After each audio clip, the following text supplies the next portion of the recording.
desses dois versículos, versículos 9 e 10, do 4º capítulo do primeiro livro das Crônicas. O escritor das Crônicas traz aí o exemplo de Jabez, uma figura inusitada, uma figura enigmática, mas o texto diz, um homem mais importante do que os seus irmãos. Diz assim a palavra de Deus: foi Jabez mais ilustre do que seus irmãos. Sua mãe chamou-lhe Jabez, dizendo: porque com dores o dei à luz.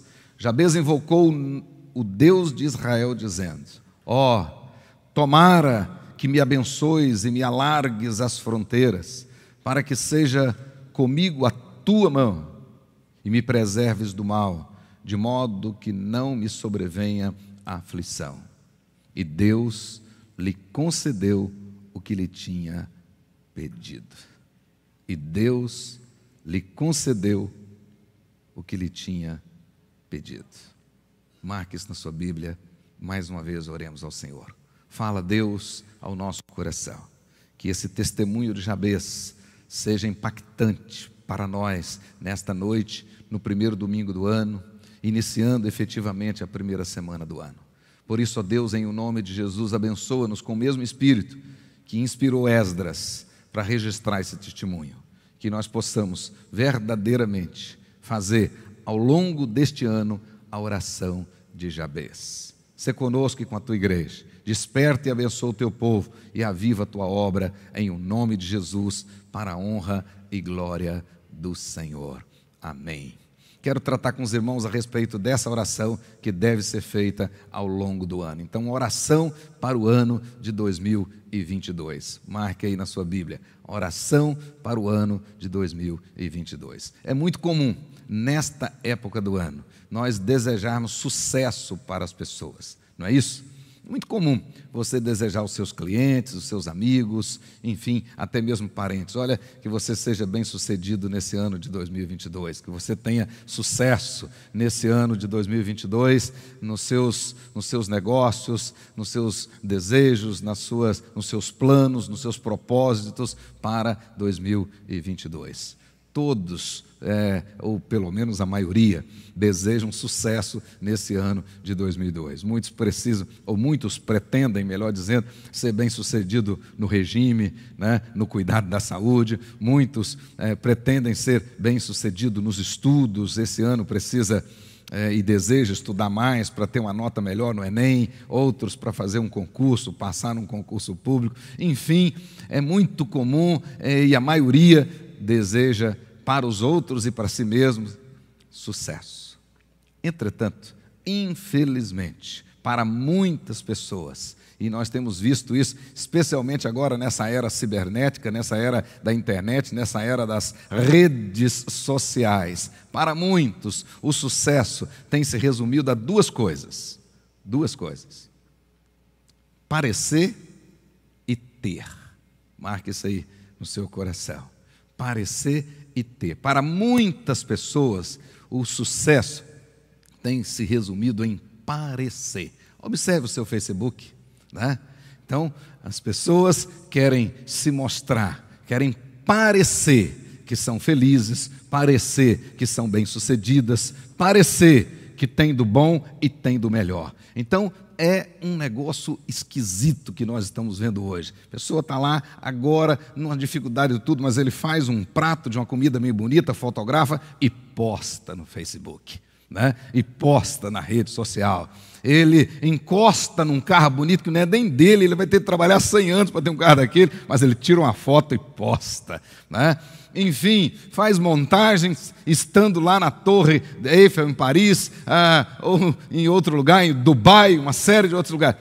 Parecer que é bem-sucedido. E pior do que isso, o sucesso para muitas pessoas tem relação com ter. Então, o ter uma casa bonita, o ter um apartamento muito grande, espaçoso, bonito, o ter um carro do último ano, o ter isso, o ter aquilo, o ter cabelo. A sujeito gasta uma nota, né, para fazer o implante e uma série... Ter é sinônimo para muitas pessoas de sucesso. nessa época do ano a gente vê isto, né? Aí quer pousar na lancha, nisso, naquilo outro, mesmo que a lancha seja do cabeça branca, mas o fato é pousar, é mostrar, é parecer que tem o que é, o que isso ou aquilo outro. Entretanto, a despeito de tudo isso, desejar o sucesso não é errado em si. Desejar o sucesso em várias áreas da vida, né? Na área profissional, na área da família, enfim, essencialmente não é problema, não é pecado, não há nada de errado. Na verdade, o próprio Deus promete sucesso para quem lhe é fiel, para aqueles que lhe amam. A Bíblia deixa bem claro, uma das grandes promessas de Deus para Josué, quando Deus chama Josué para assumir o lugar de Moisés, para assumir a posição de Moisés, Deus mesmo prometeu para ele que ele seria bem-sucedido onde quer que pisasse. Então, na realidade, na essência, o problema não é desejar sucesso, ou até mesmo procurar o sucesso. O problema é o entendimento do que é e do que realmente significa o sucesso. Visto que muitas pessoas, pela busca do sucesso, muitos têm sido envolvidos por esse desejo, e aí esse desejo se torna maligno, muitos acabam sucumbindo, muitos acabam deixando de lado aquilo que realmente é importante, é essencial, e muitos, na busca deste sucesso, que na realidade não sabe o que significa na essência, muitos têm negociado seus princípios, negociado princípios caríssimos da palavra de Deus. Busca do sucesso. Como se diz no popular, muitos, pelo sucesso, têm vendido a sua alma, têm negociado a sua alma. Então nós precisamos, de fato, entender, e nesta época do ano, e que nós estamos começando o ano, e agora, num certo sentido, com energia renovada, e querendo fazer diferente esse ano, e alcançar muitos desejos e sonhos ao longo desse ano, nós precisamos então entender, à luz da Bíblia Sagrada, o que realmente significa sucesso, como ele deve ser entendido. E à luz da Bíblia Sagrada, o sucesso deve ser entendido basicamente em 3 áreas. Primeiramente, anote aí, como consequência, não como razão. Primeiramente, como efeito, nunca como causa. Ponha isso no seu coração. A gente começa por aqui. O sucesso que realmente a Bíblia fala dele, o sucesso que Deus tem para nós, sempre ele tem relação como fruto, como resultado, como consequência, como fruto daquilo que Deus tem para nós, como efeito, nunca como causa. Fruto de quê? O sucesso do qual a Bíblia fala é fruto de quê? Primeiramente, da intimidade com Deus. Segundo, da humildade diante de Deus. Terceiro, da perseverança diante das adversidades. Então, o sucesso do qual a Bíblia fala, ele é resultado, ele é fruto, ele é efeito, ele é consequência de uma vida de intimidade com Deus, de uma vida de humildade diante de Deus. O sucesso que traz a soberba ou qualquer outra característica do homem caído, esse sucesso, na verdade, não procede de Deus. Sucesso do qual a Bíblia fala é fruto dessa intimidade com Deus, é fruto dessa humildade diante de Deus, dessa perseverança diante das adversidades. É você não desistir no primeiro obstáculo, é você saber que as adversidades fazem parte da nossa existência neste mundo, fazem parte dessa realidade nossa, nessa dimensão. Como disse várias vezes, recente agora, esse tabernáculo, nele nós gememos, nele nós temos realmente as lutas, as adversidades, nós temos os obstáculos que fazem parte dessa realidade.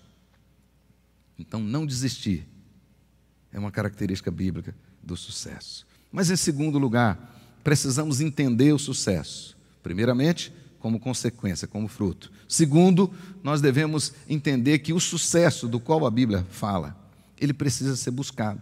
Na realidade, o sucesso do qual a Bíblia fala, ele não cai do céu. Então, se você ficar sentado e de boca aberta, você vai morrer de boca aberta. O fato é que o sucesso do qual a Bíblia fala, nós precisamos buscar sim. E Deus quer que a gente trabalhe para isso e busque isso. Agora, a Bíblia fala, e aí eu fiz apenas uma questão mais didática, os chamados 4 Cs do sucesso à luz da Bíblia. Ou seja, como nós devemos buscar esse sucesso. Como o crente busca o sucesso. É absolutamente diferente de muitos aí fora. O sucesso, o crente deve buscar esse sucesso, primeiramente com consciência. Marque essa palavra aí, consciência. Consciência, primeiramente no sentido de autoconhecimento, O crente nunca pode perder a sua referência, ele precisa saber quem ele é, ele precisa saber da sua identidade, quem sou, qual é a minha missão e qual é o propósito da minha missão, porque tudo que você conseguir fora disso não é sucesso, não é sucesso. Uma das perguntas mais básicas da nossa teologia presbiteriana é: qual é o fim principal do homem? O fim principal do homem é glorificar a Deus e gozá-lo para sempre. Qualquer coisa que sair disso não é sucesso que procede da Bíblia. Portanto, o sucesso que nós devemos buscá-lo, nós devemos buscá-lo com consciência, ou seja, com autoconhecimento. Eu preciso cada vez perguntar quem sou. E eu só vou saber quem sou à luz do conhecimento de quem Deus é. A Bíblia existe exatamente para isso, para revelar quem é Deus e qual é a vontade dele para a nossa vida. E no momento que a Bíblia nos revela quem é Deus, ela deixa claro quem é você. Deus é o Criador, eu sou a criatura e, portanto, nenhum sucesso pode me transformar em criador. Portanto, aqueles que ao alcançar o sucesso pensam que tem um rei na barriga, esse sucesso não vem de Deus. Então, eu não posso perder as minhas origens, eu não posso perder a minha identidade. Eu sempre tenho que saber quem eu sou. E o mais, à luz da Bíblia, preciso saber com clareza qual é a minha missão. Quem sou eu no reino de Deus? Qual é a minha missão? Porque é isto que interessa, é isto que Deus vai cobrar no dia do acerto de contas. Porque a Bíblia deixa claro que todos nós um dia compareceremos diante do Senhor e vamos prestar contas. E Deus vai perguntar a respeito do que é essencial. Ele vai dizer: essencialmente, eu coloquei você lá para fazer isto, e você fez? Se fez, foi bem sucedido. Se não, deixou a desejar. Então eu preciso ter consciência de quem sou, qual é a minha missão e qual é o propósito dela. Qual é o propósito dela? No texto de Romanos, capítulo 15, que nós meditamos no último dia do ano, na última sexta-feira, lá no versículo 7, deixa claro que o propósito da nossa vida é a glória do Senhor. Então nós olhamos para Cristo, seguimos o exemplo dele, somos imitadores dele. E o que Jesus fez? Jesus glorificou o Pai. Então, como Jesus, nós precisamos glorificar a Deus em tudo. Então, sucesso que não glorifica a Deus não é sucesso. A Bíblia diz: quer comais, bebais ou façais outra coisa qualquer, fazei tudo para a glória de Deus. Então, se você conseguir uma casa nova e acha que isso é sucesso, e essa casa não é para a glória de Deus, isso não é sucesso. Se você conseguir uma posição nova, um emprego novo, passou num novo concurso, ou o que for, se isso e com isso você não glorifica a Deus, esse sucesso não veio de Deus. Porque no momento que eu sei quem eu sou, o que eu estou fazendo aqui, e o objetivo disso é a glória de Deus, sucesso só tem sentido para a minha vida se essas 3 coisas forem supridas. Pois bem, mas além da consciência, saber quem eu sou, qual é a minha missão e qual é o propósito, mas precisamos também de consciência, né? Agora, ou seja, com sabedoria. Ninguém alcança o sucesso com burrice, né? Fazendo pataquada para lá e para cá, né? Agindo de qualquer maneira, atirando para qualquer lado. Na realidade, a nossa munição espiritual, ela é inesgotável, mas nem por isso devemos atirar de qualquer maneira. O apóstolo Paulo diz que ele não atirava de qualquer forma. Não, nós precisamos agir com sabedoria. Com sabedoria. Com ciência. Com sabedoria. Mas o segundo, além da consciência, né, nós precisamos também do controle. O segundo C, né, para buscarmos sucesso à luz da Bíblia. Controle. Controle de quê, pastor? Controle da nossa natureza caída.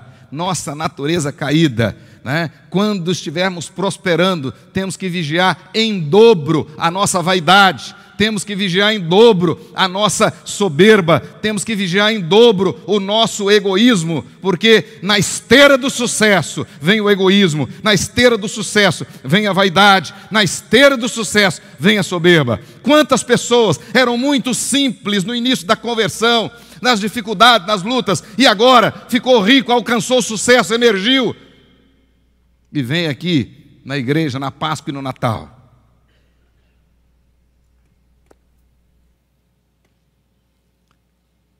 Então, na esteira do sucesso, a nossa natureza caída é aguçada, com dinheiro, com recursos, nós temos a tendência de ficar orgulhosos. Agora eu não como isso, eu não como aquilo outro, eu tenho nojo disso, eu odeio aquilo outro, e vai e começa esse tipo de coisa. Então, para realmente experimentarmos o sucesso conforme a Bíblia, nós precisamos controlar o quê? A nossa natureza caída. E segundo a Bíblia, esse controle tem relação com moderação e tem relação com generosidade. O sucesso que procede da Bíblia, ele exige da minha pessoa e de todos nós aqui moderação. A Bíblia diz que tem muitas pessoas que oram e não recebem porque ora para gastar com seus próprios interesses, para gastar mal. Pedis, não recebeis, por quê? Porque pedis mal. Diz a Bíblia. Então nós temos que ter moderação. Propósito do cristianismo é aqueles que têm muito não tenha sobra, e o que tem pouco não tenha falta. E assim haja comunhão no corpo de Cristo Jesus. Esbanjar é pecado em qualquer circunstância. Aqui na igreja, eu levo muito a sério a gestão dos recursos da igreja e fico o tempo todo chamando atenção para que economizemos nisso ou naquilo, etc. Mas isso tem que ser uma realidade em tudo na nossa vida.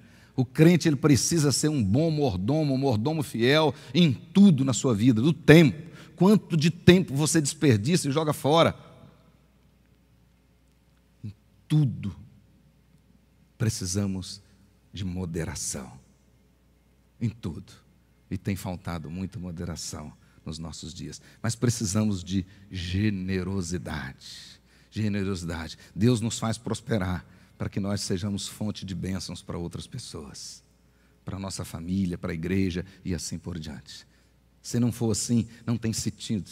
Não tem sentido, assim como Jesus, naquela parábola lá em Lucas capítulo 12, não tinha sentido aquele homem ter colhido tanto, enchido os seus celeiros. Naquela parábola, Jesus disse que um certo homem plantou e aquele ano ele plantou mais. E a natureza contribuiu, as coisas contribuíram, o clima contribuiu e ele colheu, mas colheu com muita fartura e encheu seus celeiros, aumentou os celeiros, encheu tudo. E depois dessa colheita bem-sucedida, ele ficou arrogante, ele ficou soberbo, bateu no peito e disse: regala-te, alma, porque tens de tudo, não precisa de mais nada. Quantos acham que não precisa de ninguém?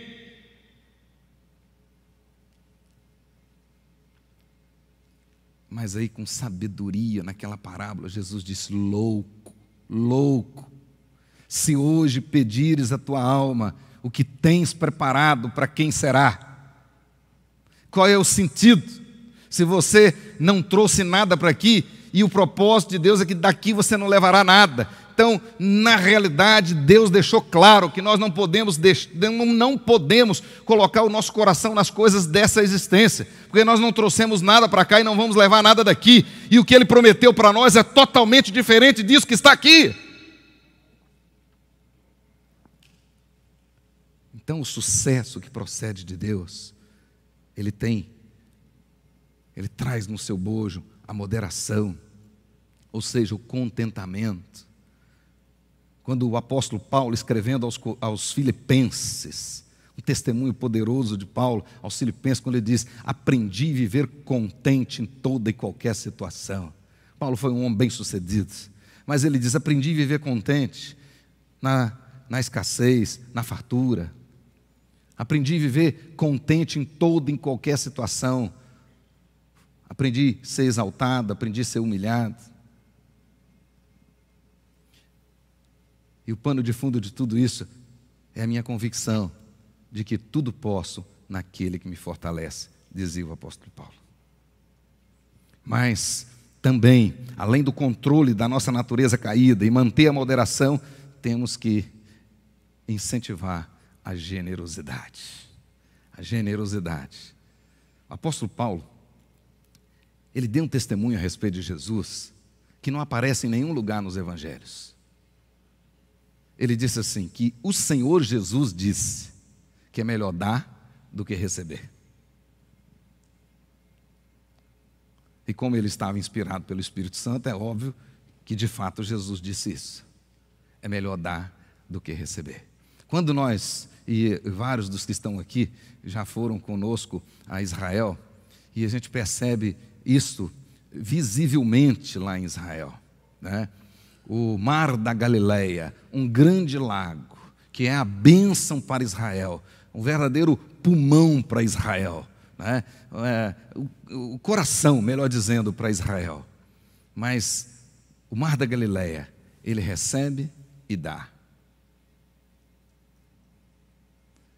Ele recebe as águas que vêm do Jordão e vêm das montanhas, ele recebe. E ele abençoa os peixes e abençoa Israel com água potável, mas ele sai. Logo adiante, o Mar Morto só recebe, não dá nada. Por isso a água que fica ali armazenada, ela fica podre, não tem vida, mal cheirosa, né? Algumas querendo ficar mais bonita, né, Aninha? Se lambuza com aquela lama todinha, né? Só vê os olhinhos assim. Mas não tem vida o Mar Morto. Porque ele só recebe, ele não dá. Paulo disse que Jesus disse, é melhor dar do que receber. Então, o sucesso que vem da Bíblia, ele exige, esse sucesso que nós temos que buscar, exige de nós consciência, exige de nós controle, exige de nós confiança, o terceiro C, marque aí na sua Bíblia, confiança. Confiança tem relação com fé dependente, ou seja, confiança é aquele ato de você crer em Deus e confiar nele, depender dele. Salmo 37, entrega o teu caminho ao Senhor e confia nele, e o mais ele fará. Prosperidade que vem da Bíblia, sucesso que Deus tem para nós, exige confiança. Se você não confiar no Senhor, se você não entregar ao Senhor, se você não depender do Senhor, a força dos seus braços não te ajudará. Essa foi a conclusão de Salomão, o sábio Salomão. Ele disse exatamente isso. Então, o sucesso verdadeiro depende da confiança, da dependência de Deus. Por meio de Moisés, observe aí na sua Bíblia, você que está em casa pode abrir. Por meio de Moisés, Deus, Deuteronômio capítulo 8, verso 17 e 18, disse o seguinte: através de Moisés, Deus disse para aquele povo, e está dizendo para nós hoje: não digas, olha o versículo 17, não digas, pois, no teu coração, a minha força e o poder do meu braço me adquiriram estas riquezas. Esse é o homem mais idiota da face da terra que falar dessa maneira, que bater no peito e dizer: eu consegui isso. Deus, através de Moisés, está dizendo: não fale assim, não haja dessa maneira. Agora olha o versículo 19, né? Antes te lembrarás do Senhor teu Deus, porque é Ele o que te dá força para adquirires riquezas, para confirmar sua aliança, que sob juramento prometeu a teus pais, como hoje se vê. Deus está fazendo você prosperar, para que você seja bênção no contexto da aliança. Fora isso não tem sentido. Fazer você prosperar para alimentar as coisas de Satanás não tem sentido.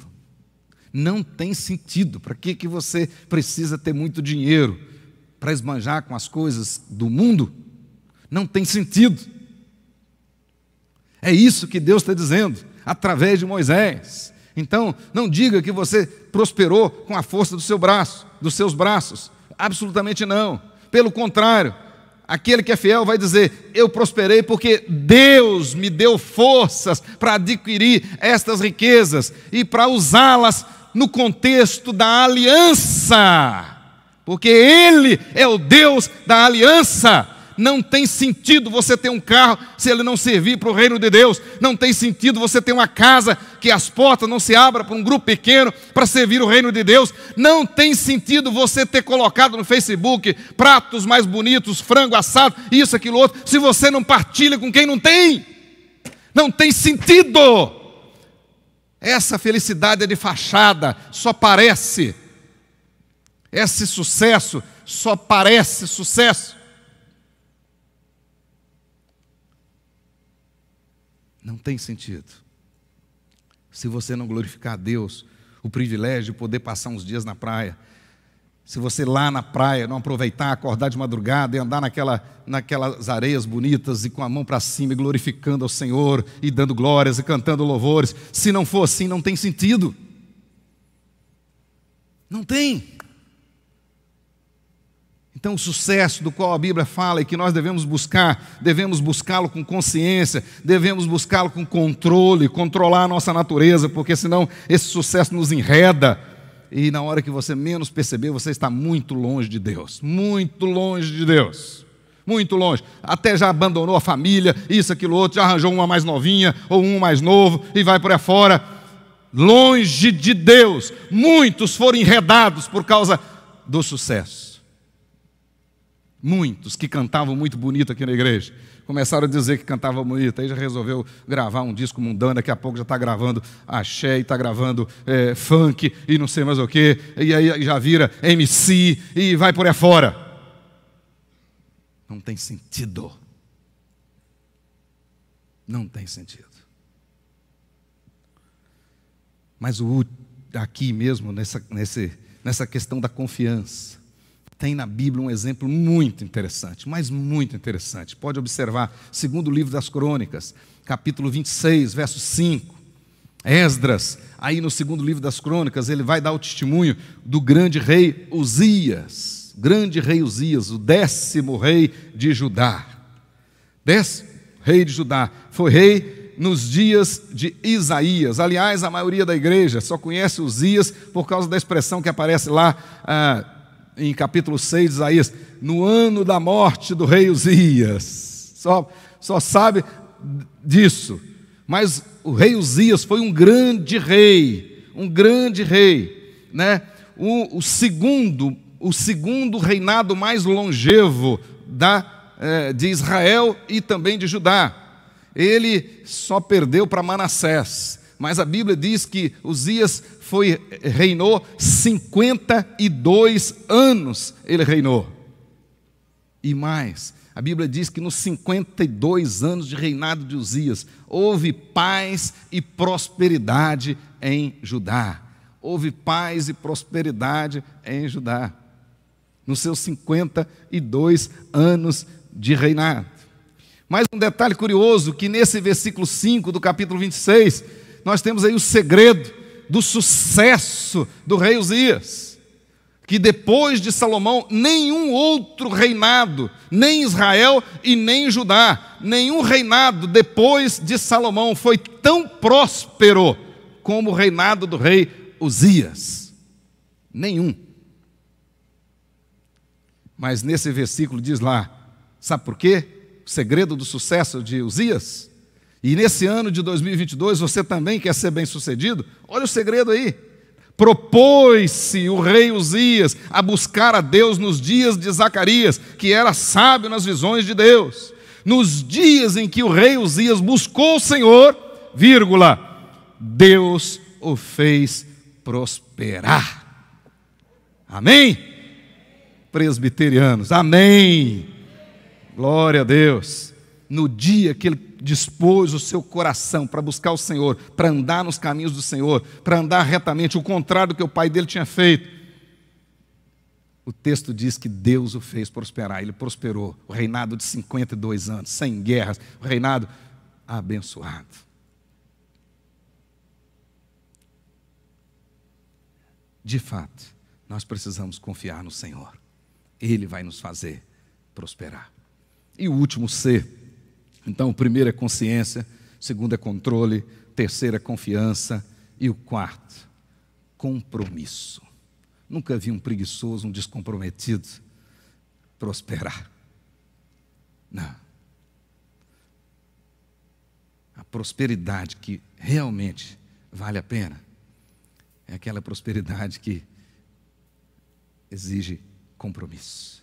Compromisso, perseverança, determinação, resiliência, foco, disciplina. Aí sim, essa prosperidade vale a pena, e isso Deus sempre exigiu do seu povo, que perseverasse, que fosse determinado, que fosse resiliente, ou seja, não desistisse diante do primeiro obstáculo, diante da primeira dificuldade. Não, continuasse lutando firme. Você está orando, continue orando. Passou um ano orando, continue orando. Não desista, porque a vitória, o sucesso verdadeiro, ele está em não desistir. E é isto que o escritor da carta aos Hebreus diz, que nós não somos dos que desistem, nós não somos dos que retrocedem. Não, é isso que Jesus ensina lá em Lucas, a respeito da construção da torre. Nós não começamos uma torre para deixar na metade. Não. Então o crente, ele é casca grossa, ele é resiliente, ele vai em frente, ele insiste, ele continua. Esse é o sucesso que nós devemos buscar. Então nós já vimos que o sucesso, ele é consequência, ele é efeito, ele é fruto, ele é resultado. Nós já vimos que o sucesso tem que ser buscado, mas também o sucesso do qual a Bíblia fala, nós temos que ter consciência que ele nunca, marque isso aí, ele nunca é definitivo. O sucesso, ele não é permanente, do latim perfeito, perfeitos, não. No latim, a palavra perfeito, ela significa acabado, concluído. Então, quando você diz isso é perfeito, é como se você estivesse dizendo, está concluído, está acabado. Sucesso nunca é concluído, nunca acabado. Aquele que começou a boa obra em nós só vai concluí-la na volta de Cristo. Então, na realidade, o sucesso não é definitivo. Nisso, assim, nós podemos dizer que nenhum sucesso é final e, consequentemente, nenhuma derrota é fatal. Ou seja, o insucesso o fracasso, vamos assim dizer, na perspectiva bíblica, ele pode ser o começo de uma linda história de sucesso. Se você não desistir.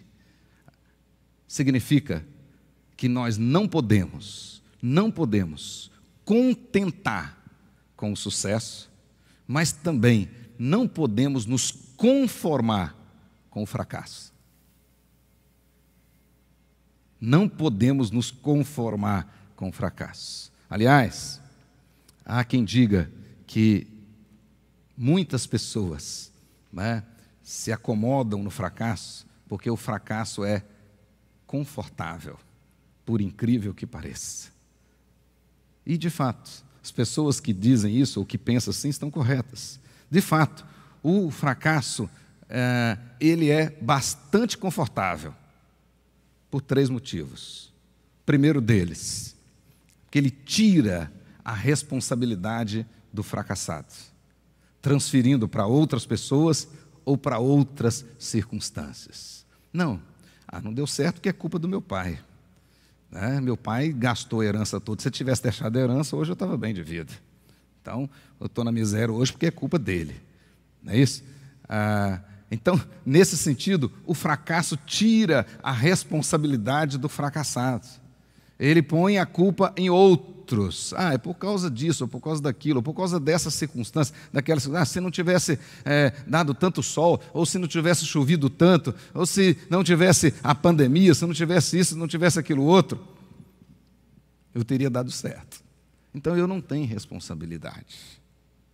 Então, nesse sentido, de fato, o fracasso ele é confortável, tira esse peso das minhas costas. Segundo, o fracasso ele faz cessar a luta e dessa maneira ele exime o fracassado de seguir lutando. O fracassado ele diz: não, eu já tentei, não vou nem tentar mais. Já tentei, já lutei muito, agora eu não vou lutar mais, não vou mais. Né? Eu já orei muito, agora não vou orar mais.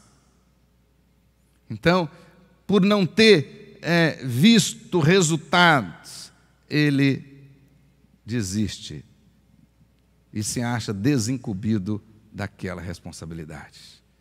Então, nesse sentido, o fracasso, ele é confortável, sim. Ele é confortável. Né?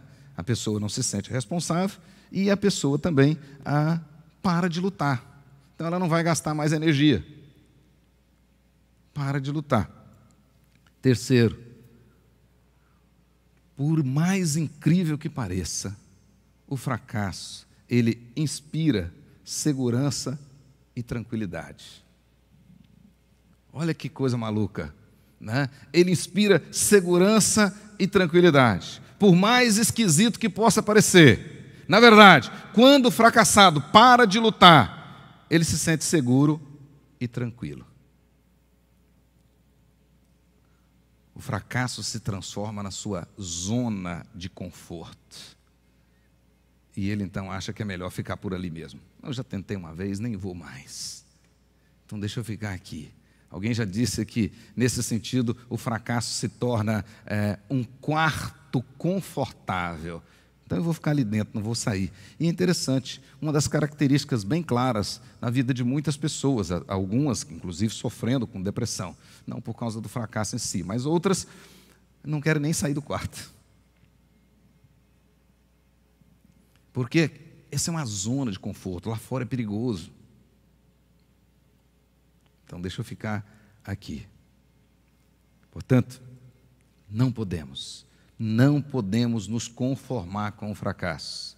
Porque só quando se cansa, só quando não se cansa, só quando você não desiste, é que você verdadeiramente vence. Os que desistem, os que se cansam, não vencem. E lá em Isaías, a Bíblia diz que os que servem ao Senhor, eles não se cansam. Nem quando envelhece, eles não se cansam. Por outro lado, nós não podemos contentar com uma experiência de sucesso. A vida do crente precisa ser cada vez mais motivada por essa busca do sucesso, conforme eu já falei aqui hoje. Então, muitas pessoas, no passado eu fiz isso, fiz aquilo outro. A pergunta é, e hoje? Mas eu já fiz isso, eu já fiz aquilo, eu era líder disso, líder daquilo, professor da classe tal. Mas e hoje? Quando eu digo, em relação das coisas ruins, até mesmo do pecado, que o nosso Deus não olha para trás, Ele olha para frente, é a mesma coisa em relação ao sucesso. Deus olha para frente, não olha para trás. Por isso que a Bíblia diz, escrevendo aos Hebreus, o escritor da carta aos Hebreus diz o seguinte: olha o final da vida deles, imita-lhes na fé. Biblicamente, o final conta mais do que o começo, porque muitos começaram mal e terminaram bem, e estão na glória hoje. Por exemplo, o rei que mais reinou em Judá, Manassés, reinou 55 anos.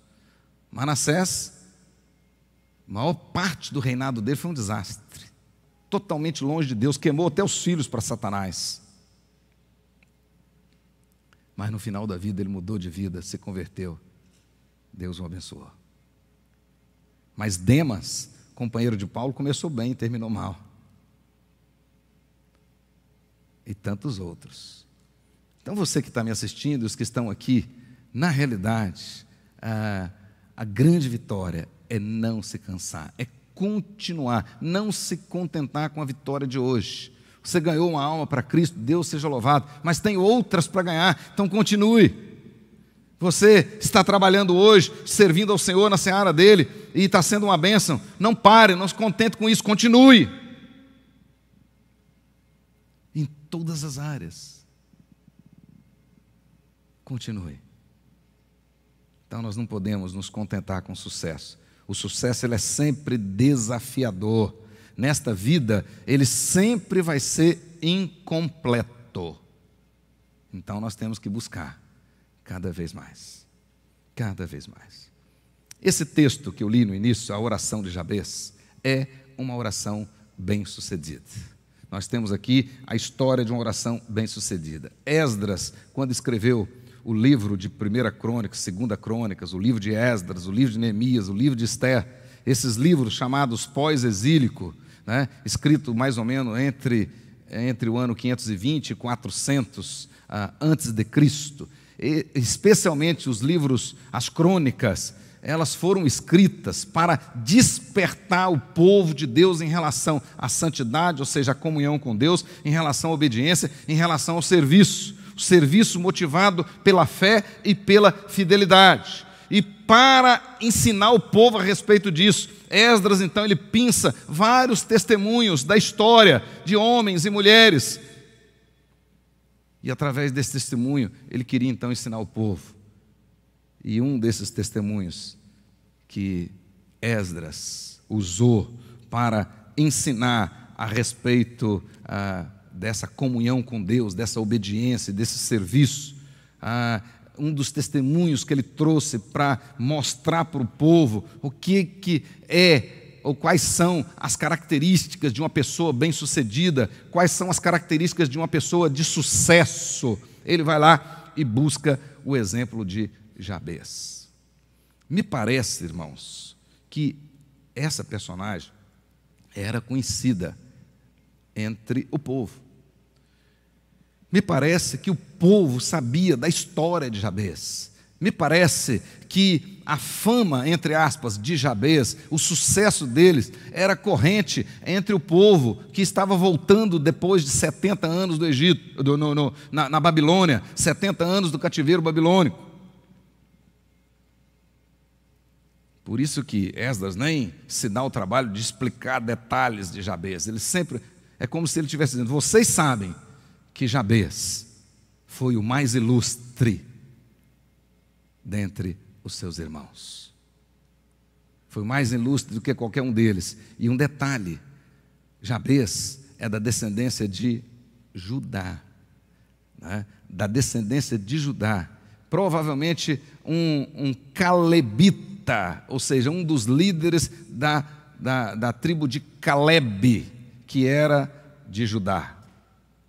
E é só isso que aparece nas Escrituras. Mas a fama dele devia ser corrente entre o povo, como um homem bem-sucedido. E quando Esdras busca o exemplo dele, ele vai dizer: vocês se lembram da oração dele? Ele orou ao Senhor. E ele pediu ao Senhor. Ele pediu ao Senhor 3 bênçãos.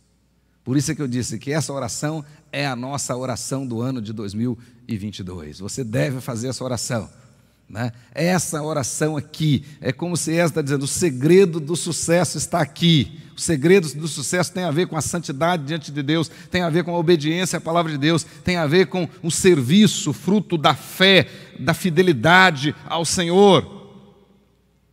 E a Bíblia diz que Jabez orou, uma oração muito comum, entretanto uma oração objetiva. Nesse caso aqui, Esdras não disse que ele orou: Senhor Deus de Abraão, de Isaque, de Jacó, de José, de Moisés, Senhor... Não. Oração objetiva. Ele: Senhor, eu preciso de 3 bênçãos.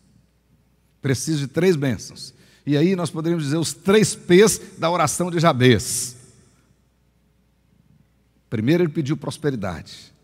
Depois ele pediu a proteção. Aliás, a presença. Depois ele pediu a proteção. Então, primeiramente ele diz aí, de maneira objetiva. E como dizia Spurgeon, Charles Spurgeon, ele dizia que a oração objetiva é a oração poderosa. Em outras palavras, a oração poderosa ela é objetiva, você não precisa ficar rodeando. A Bíblia diz que não é pelo muito falar que seremos ouvidos. Seja objetivo, e ele foi objetivo. Senhor, preciso de 3 bênçãos. E o texto diz: tomara que me abençoes e me alargues as fronteiras. Literalmente, ele está pedindo aí sucesso, ele está pedindo prosperidade. E não é errado pedir prosperidade. Agora, o que eu posso ver aqui é que Jabez sabia, né? Ele sabia do segredo. Ele sabia que o segredo está na oração. Ele sabia que o segredo está na oração. E ele sabia que a fonte das bênçãos era o Deus de Israel, o Deus forte, o Deus poderoso. Então ele juntou uma coisa com a outra: vou orar ao Deus de Israel e ele vai me abençoar. Antes daquele povo ir para a Babilônia, antes, Deus já tinha dito para Jeremias, capítulo 33, versículo 3: invoca-me e eu te responderei, e eu farei grandes coisas que não sabes. Invoca-me e eu te responderei. Jabez invocou o Senhor e pediu esta bênção. Peça ao Senhor também. Segundo, ele pediu: que sejas comigo a tua mão. O que ele está pedindo? A presença constante de Deus. No Velho Testamento era muito comum, né? Era até poético falar da mão, e estava falando da destra, da mão de guerra, da mão de proteção, da mão que abençoa, da mão de Deus. Que sejas comigo a tua mão. Ou seja, que o Deus da providência seja comigo. A presença do Senhor seja comigo. Se o Senhor não estiver comigo, eu nem vou, disse Moisés. Então, a presença do Senhor. A grande promessa no Novo Testamento de que Deus estaria conosco todos os dias. Lá no livro de Hebreus diz lá: jamais te deixarei, nunca te abandonarei. A presença do Senhor. Felizmente tem muitas pessoas querendo as bênçãos do Senhor, mas não querem o Senhor das bênçãos. E o segredo é exatamente o Senhor das bênçãos. E Jabez sabia disso. Então, nesse ano, pede ao Senhor, né? Pede ao Senhor: Senhor, fique comigo, esteja comigo, me ajude, me oriente. Não me deixes. Faça como Jabez. E por último, ele pediu proteção. Proteção. Uma das características do nosso tempo, e essa pandemia revelou isso, né? Nós somos, na realidade, vulneráveis. Vulneráveis.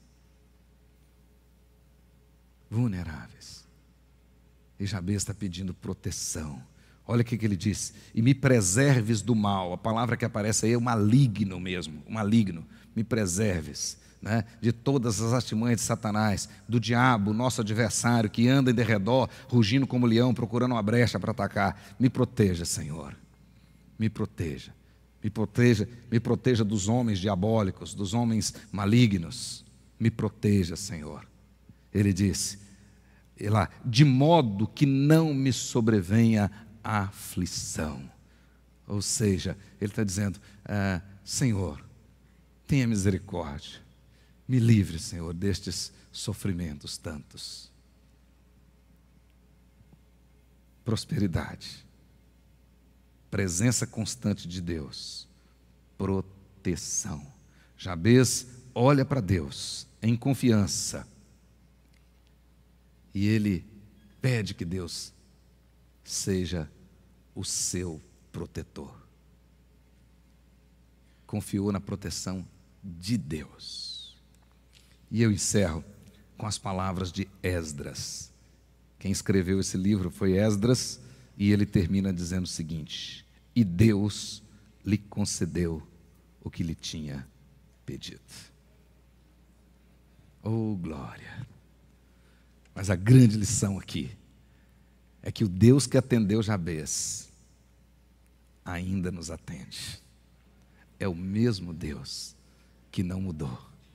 Você pode orar, que Ele vai te atender. Vamos começar esse ano com essa convicção.